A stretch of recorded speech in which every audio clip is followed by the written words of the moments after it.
You identify yourself by your employment. You want to go to the bank and open an account. They want to know what you do. You want to buy a house. They want to know what you do.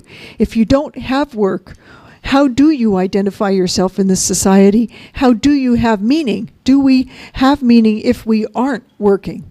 And if you think about it in those terms, Old Dominion University students are ahead of all the students in the nation because they've already figured out that in order to have meaning in life, they need the framework of employment. They need to work, and that is a key to their future. You can go a little bit further. Here I am summarizing all the books. You don't have to read them after this.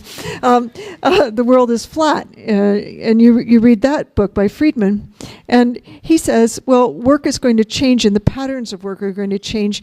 And this computer that is built here, they'll be able to do a part in Taiwan, a part in Singapore. They'll put it together in Texas, but the marketing office will be in London, England. And it'll be a whole international project that will put a computer together. And they'll do it not based on stockpiling them, but on specific orders. They will come together. People will get it quickly like that. The world will be flat because everybody will have a piece of that economy.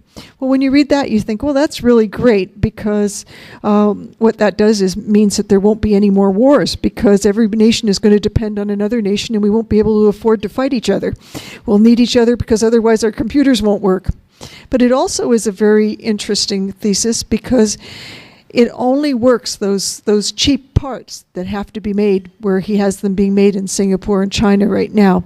That only works as long as those countries don't get educated.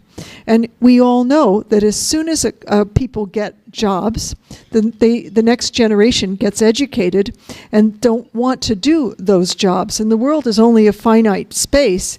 And so really what he's telling us is that we've got an international market, but that international market will implode once people all become educated. Now that will be quite a few years, probably after our lifetimes are over.